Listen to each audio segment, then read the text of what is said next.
I'm ready when you are. Oh, awesome. Welcome to Arena Gaming League number 5. I'm Gandhi. I'm Fizzor. And today we had a little bit of delays. We're getting everything worked out, but most importantly, we're getting ready to start. Yeah. It's finally time. I'm excited. This is the first time I've casted Halo in about a year. It's been a long time, my man. People are excited for this. They wanted you here. Hey, well, I mean, you know, we look nice. We don't have the bow ties yet, but the bow ties, they're coming.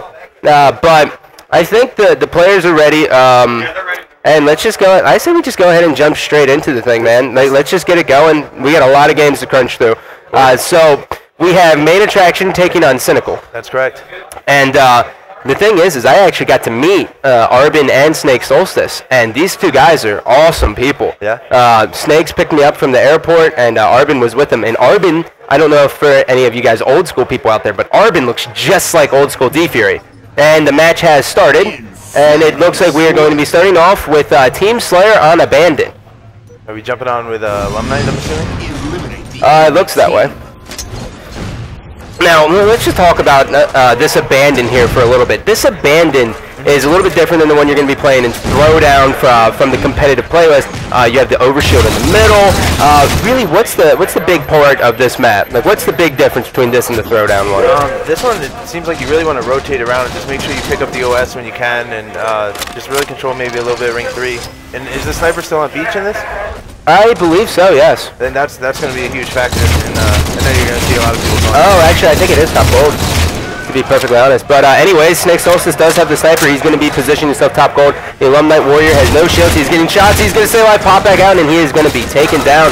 And right off the break here, this is kind of a rivalry because Arbin and Snakes were telling me, they said, you know what, we can't wait to play Nighty Night. Oh. And I said, what's the big deal with Nighty Night? And they go, he's just, he's like an old school guy kind of, and we just don't like him that much. And I was like, all right, man, well, that's a vendetta. I can use this. Yeah. This will be a nice matchup. I mean, right now it's tied 4-4. Really even start. Yep, still jumping on the Alumni Warrior. The main spawn you're going to get here, and you're going to see this all tournament long, is Back Beach. Back Beach is always there the whole time, and you know, you got to spawn there. But the big thing here is, for me, I always rush up main ramp, and I always get killed. Yeah. So there's really a lot of angles, and you got to walk me through them. It's definitely really hectic. The biggest thing is keeping track of who's dying and who's alive, and then, you know, keep an eye on that Back Beach. But now it looks like we're on board with Snake right now. Yep. Gonna get cleaned up bottom gold, but still a really close match. I can't see the score.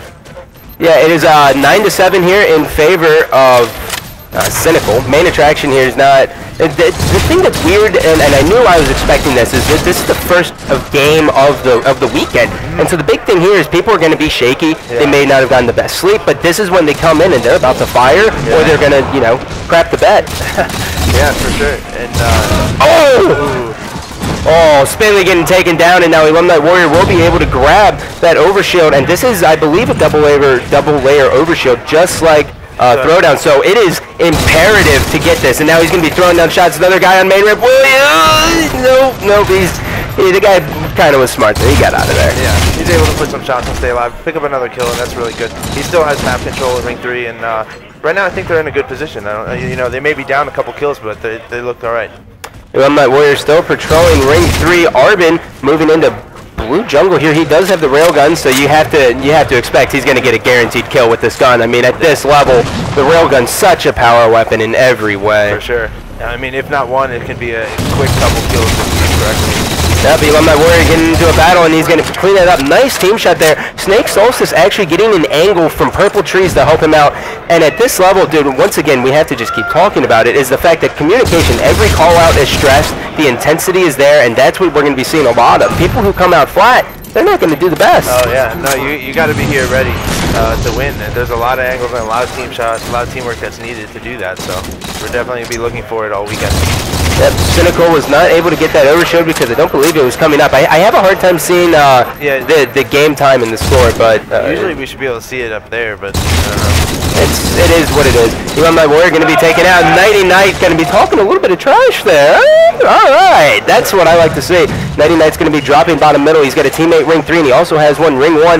Cito is actually going to be airing up at, and Nighty Knight's going to be following. He's going to get caught with a body shot, and now Nighty Knight's in a one-on-one, and he's going to be taken out. That is an incredible double kill for Elum Knight, because that solidifies them top middle. Yeah, that's huge. That's going to allow them to pick up this power control and maybe further their lead even more. Elum Knight Warrior looking around the map. Nighty Knight spawning back beach, as we said, and he's going to charge straight up main ramp. This is Scott Strap, but he did not get the call out here, and he has no idea where Nighty Knight is, and he is not going to be able to get that one shot. And then there he is. Here comes an easy double. Easy double. Oh, the animation, and that always happens in this map. Every time I grab Overshield, it's like, oh yeah, you're getting back whacked, you know? Yeah, although Elum Knight picked up 2 kills, there was almost an even trade. You were able to take out an OS, and that's a big thing, so.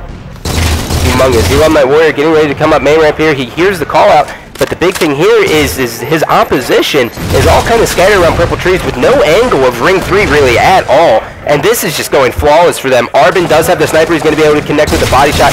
And notice, this is one thing you have to notice on land, is that the light rifle reaches out and touches people all game long. Oh yeah, it's a strong weapon.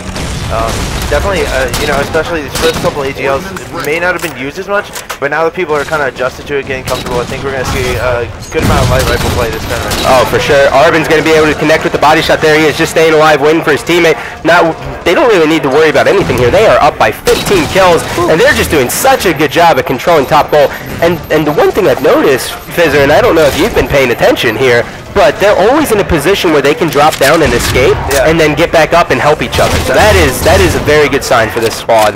Yeah, definitely. That's the key to winning this map, is being able to get away and not necessarily challenging from the bottom, but getting right back up top and being able to do it again. So. Elum Knight Warrior still controlling ring 3. He has basically lived there, and you know it's such an easy nade. But the big thing is you have such a viewpoint over the entire map that it's just imperative to hold. Yeah, I mean, Elum Knight's definitely the veteran on the squad. I think you're going to see a lot of him controlling the power positions and kind of allowing his team to flow around that. Yeah. Well, Team Cynical is just 13 kills away here. They may get the steak dinner here. This is 38 to 22 now. Elum Knight Warrior is going to be jumping up to ring 3. Sees a guy, the railgun does spawn ring 2, and that is something I was not aware of at all. Yeah, I think Abandon might have been they're not able to fire it off in time. But Abandon was one of the maps that was definitely remade a couple of times since the start of '4. So, you know, we'll see. Each one kind of has a different flow to it, and this one's pretty hectic. So. Absolutely. Elum Knight Warrior chasing down. That was the Overshield guy. The Overshield guy got absolutely melted. And the big thing here is now that we are starting to see the emergence of the trash talk. Yeah. Nighty Knight was like, oh yeah, I'm still alive. And then they were like, oh yeah, well you did have OS, you know. But you know, Elum Knight Warrior going around here, this is bottom gold. I don't see them having a problem cleaning this game up at all. Things are just going in their favor. And the big thing here is main attraction just kind of seems like they're stuck on the bottom and they can't get into a rhythm at all. It's definitely difficult to break a setup once you get a squad that's flowing around really well. So you see that here right now. They're kind of in a rut, and this game is pretty much going to go in hands of Cynical. Oh yeah, absolutely. Well, this is my man, Snake Solstice, and I've played so many games against him in Team Throwdown. Ooh! With a little bit of a quick scope there, Snake Solstice is going to be able to pick up a kill and give that the 46th kill. And now, notice how he's just going to sit back here and kind of be patient, and they're just going to run out. He should put on a show for us here. Cross your fingers. Fingers crossed. Oh. Could happen. The guy's going to be coming up. Oh, Sita's actually going to be taken down. They only need one more at this point. Yep. This is the part where when you are Team Cynical, all you have to do is make one decent push. It doesn't even have to be that well put together, and you're going to win the game. But Arbin now is going to be able to get the final winner there. Yeah. And that was a very, very good victory and a great showing of Team Cynical. Yeah, we started this game off really close, and they just kind of pulled away. Yeah, dude. It started off, and it was neck and neck, and everyone was sitting there, and you and I were kind of like, you know, well, what's the big deal here? Well, this is how it's going to be. But then next thing you know, it was all about Team Cynical. And really, you know, the thing I like about it is Elum Knight Warrior got picked up on this team 3 days before this event. Yeah. 3 days before this event on this team. So they only got 3 days of practice. But the big thing here was that Elum Knight, it just seems so comfortable. And he's always been a player who at the top level he's known to be better online, but now it seems like he's actually being able to bring that game from online back to LAN. Yeah, I was talking to him a lot actually in these recent few days, and he said that I just want to go. I want to go, and he found this team, and he told me right after the day of playing that they had good teamwork and he was really comfortable. Right. So. Well, that's really all it's about. Like a lot of people worry about, oh, are we going to be the best clicking team, or are these the best 3 Slayers I can get my hands on, right? But the big thing is you got to be comfortable. When you're comfortable and you know your teammates have your back and you have their back, that's when things get flowing. Because there's nothing worse than, I know it happens to everyone. You get that sniper on Haven and they're going for the extraction bottom B. And you're sitting there, and then all of a sudden you get back whacked, and you're like, "Dude, come on! Who was watching that ramp? Who was there? And that's just where it is." But so we don't actually have game types. We do? I think we do, but it's a confusing page. Okay, so this is these are my papers, huh? This says full play on it. So I want to apologize as well. I have to really get my warm up in here. This is a warm up for casting for me. It's going to be it's a struggle. All right, so we are game 1 is Abandoned Team Slayer. So coming up next we have Adrift Capture the Flag, and this is Oh, they can. Oh, the veto system's in. So okay. I don't know what are you guys picking? What are you playing? Solace Slice. Solace Slice. Solace. Okay, so game number 2 we have Solace Slice coming up. So how the veto system is going to work is, so they have 3 game types per round, essentially, okay? And you can veto those game types. So in game 1, you have the options of Haven Team Slayer, Abandoned Team Slayer, Solace Slice. Game 2, we have Haven Extraction, Adrift Capture the Flag, Solace CTF. So they've elected to take Solace here, which is a map that, it is not my forte. Yeah. It is not. That's the one thing I could say about Haven, or Solace is, you got that big orange thing, but, the thing is there is a lot of teamwork that still goes involved with it. Like, Solace Slice is one of those game types where it seems more condensed because it is, right? You have no bottom, you have no side bases, essentially. And it's more condensed, but the big thing here is you got to be firing with your squad the entire time. You have to be positioning, and with Sprint, that flag route cannot go out. It has to go straight through, or you're guaranteed to die. Yeah, it's 100%. Difficult, and I'm really interested. I haven't seen much of this game type, so this will be a really good match to watch. Yeah, it should be fun. I don't know if you've noticed this, but these headphones are a lot better than the ones I use. Yeah, that's what I was thinking. Like mine like weigh my head down. Like I complain about Astros all the time, really. Mine personally. But mine are like broken, and they're like they barely work as a whole. I want to talk about someone here who we can't go to his POV, but the big thing here is that he's an old school player, and that's Kizats. Kizats on Team Cynical. He's had like a 19th placing in Halo 2. He's a guy who's really done his thing in the competitive scene, and he took a little bit of hiatus, but he's back here, and now he's putting on a show, and I really hope. We can only assume he's putting on a show, right? I really hope that he stays in the scene, because Kizats is a really good player. Yeah, I don't know much about him. Like you said before, I'm a Reach kid. This is like what. Yeah, you are a Reach kid. This is the area you know more. All right, well, game number 2 coming up here. We are going to be jumping on board with Nighty Night, and this is Team Slayer on Solace Slice. Say that fast. Team Slayer on Solace Slice. Team Slayer on Solace Slice. It's difficult. Yeah, I just got to keep warming up the vocals here. Oh, yeah. So that OS is right in the beam. And yeah. There's apparently a trick to it where I think if you just run, if you jump, you get caught in the beam. But if you just go for it, you can grab it easily. Yeah, but that's overshield, and you're going to hear me say it today, you're going to hear me say it tomorrow, you're going to hear me say it all weekend long. It's essentially a guaranteed flag cap. You get that Solace, or you get that overshield on Solace, and you grab flag like Arben's doing right now, and he's able to get through the map, you're going to get it at least a halfway. Yeah, 100%. Especially if you have a couple kills already and you're able to get that OS and then get it at least halfway before you lose the OS, you're pretty much golden. But Arben's going to go down there, and that flag is going to go back.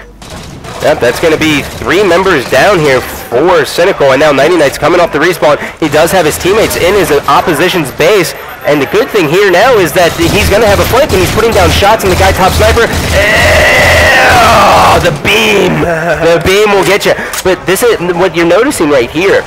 Isn't the fact that he's struggling with the shots? It's the difference of landing versus online. The shots that hit online are not going to hit on land. I was going to say it has to do with the battle rifle not being able to get that cleanup across map, but that can go in favor. You know what I mean? Oh, yeah. It allows you to flow around the map a little better. Absolutely. Try and keep your battles close range. Put a couple shots when you can. Well, Team Cynical is going to be able to get that flag return here. Nighty Night going underneath the base. He's going to be spotting the guy in front of his courtyard. He's getting shots from the back, and he's going to be cleaned up pretty easily here. Cito has his back, and Cito almost got the business. He is going to get cleaned out, and that's at least 2 dead here for Team Main Attraction. Spinley, last guy alive. He's caught in the middle of the map, and now it seems as though Arbin, Little D Fury, is running this flag. And you know, Arbin, the good thing about Arbin is, that cool, by the way. This is a very, very good call. But the big thing about Arbin is that Arbin is one of those rare instances of a player who is just completely selfless at an, not an unknown, but at an amateur level. And that is something you do not see all the time. Those are the kind of players that I enjoy playing with, because you know they'll have your back and you can get theirs, and you can really get a lot of things going. And that flag cap was a good example. You know, he saw the opportunity and went in, grabbed it, and they got the cap. Yeah, they are up 2-0 here, and it's not looking good for Team Cynical, but we're jumping right on board with Alum Night. You see the guy with the overshield here, and now let's watch how they push up here. Arbin's going to be cleaned down. Snakes is going to get hit with a plasma grenade here, and now Alum Night's going to go down. That is going to be 2 members down for Team Cynical here. Snakes is trying to get away, and he's going to be taken down, and now Cito is running the flag, and they are in a good position because Alum Night, Alum Night got a god spawn. Oh, yeah. Look at this spawn. That is a 1 in a million spawn here. Normally, I was going to say this looks great for Main Attraction because they have that flag, and he's across middle, and he should be spawning opposite base, but he spawns on the good base. In between the flag and the map, and that's really lucky for him. Now, Alumni Warrior does have the flag here, and now it's going to be a little bit of a joust, as we do see that Spinley has their flag, and he has to play this patiently because get out of the base, though. That's huge. They still have the opportunity to get this cap for sure. Yeah, but they have to play. He has to play this very smart. And here comes the return, and he is not going to be able to score the flag. The flag has not been returned. Nighty Night is in a position that he can get a touch, and that's something we're going to see a lot of as he's going to be going for the return here. Cito's going to be taken down as well. Versify is going to be able to get a touch. Spinley coming off the respawn, and now here comes the counter cap for Team Cynical, and that worked out perfectly for them. Wow. All sparked by Alum Night spawn, but I mean, they've kind of been dominating this whole match, but the big thing here is this flag joust. In traditional Halos, you didn't used to have the pistol, but the flag guy now is not useless at all. He can throw down so much fire, and he has unlimited ammo, so you can just sit there and just pull it away, but it seems as though the flag could be returned, and they are not going to be able to get the full return here in just a couple seconds, and there it is. Oh, wow, it's the 5. Yeah, oh, that was surprising. Yeah. Oh, well, we learn something new every day, huh? I know a lot of you guys are sitting there and they're like, oh, why don't they know the game types? And I do not play Solid Slice. That is not my game. I'm not even going to pretend to lie to you guys. That is not. That orange beam right away is just like a big flag. Like, I don't want to do it. I don't want to do it. But now we have a flag here running out in the team of Cynical, and I'm assuming it's a Versify who has it because that's the only one. Utilizing the beam to get that halfway across the map. Did you see that? That was That's huge. And with that OS, like we said, that's a guaranteed. Yeah, guaranteed. So now it's going to be 4-0 here for Team Cynical, and Main Attractions just really... They don't look like they're attracting many people to this event. The big thing here is what I'm noticing, though, is that Snakes and Arbin, they're kind of this duo. Oh, yeah. And they are hand in hand with each other at all times. And as you're noticing these routes here, you have Snakes going high, and now Arbin's going low, and he's going to get that flagpole right away. And now Snakes is just going to be kind of a bulldozer here for them, and he's just going to plow the way for him. Yeah, I noticed, you know, directly after AGL New Jersey, Arbin and Snakes started playing a lot together. A lot of those players kind of got together and started playing, and that's really what AGL wanted, was that amateur community to kind of get together and form a team, and you're seeing it right here. Yeah, well, all members of Cynical have a flag cap, so they're throwing around the objective a little bit. It's not as much as like holding the ball, obviously, but watch this light rifle just do copious amounts of damage. And actually, he's going to be taken out. That's going to be 2 members dead for Team Cynical. Main Attraction showing that they do have a little bit of life. Spinley has a kill, and Spinley's going to be taken down. And now we are seeing as there are still 2 members down. here for Team Cynical, and this is putting Nighty Night and his squad in a pretty decent position, but there's no sense of urgency. Yeah. You know, there's no fire underneath them to get in the enemy's base, and you have sprint. Like, you got to be getting in there. Yeah, oh, for sure. And that's one of the things, especially that I've been noticing, is that's what gets the direction of the team going, is if you just start going towards their flag and you start making plays. Yeah. Without it, you're just kind of running around in circles, and it's difficult to get a cap. Well, here Snakes is going to put in some shots, and his teammate dies, and now he is forced to hold on to the flag, and he's going to be taken down. He can only laugh about that when there was nothing he can do. But in comes Arbin. Arbin does have an overshoot. He's going to be able to pick up 1 kill. He does have an ordnance. He can drop it. Oh, he's going to punch him right in the mouth, and this should be flag cap number 5 going in favor of Team Cynical. Well, there you have it. Just, to be honest, right now, it's just such a dominant fashion for Team Cynical. The games really aren't that close. They start off and they seem competitive at first, but once they get rolling, it's hard for them to stop. Cynical's getting comfortable right now. You know, they start, like you said, they start off close, they start rolling, and everything pretty much goes their way. Yeah, well, Alumni Warrior putting on his main Slayer fashion here, going 16-7. And really, the one thing I want to point out is how many assists they have. That is 38 assists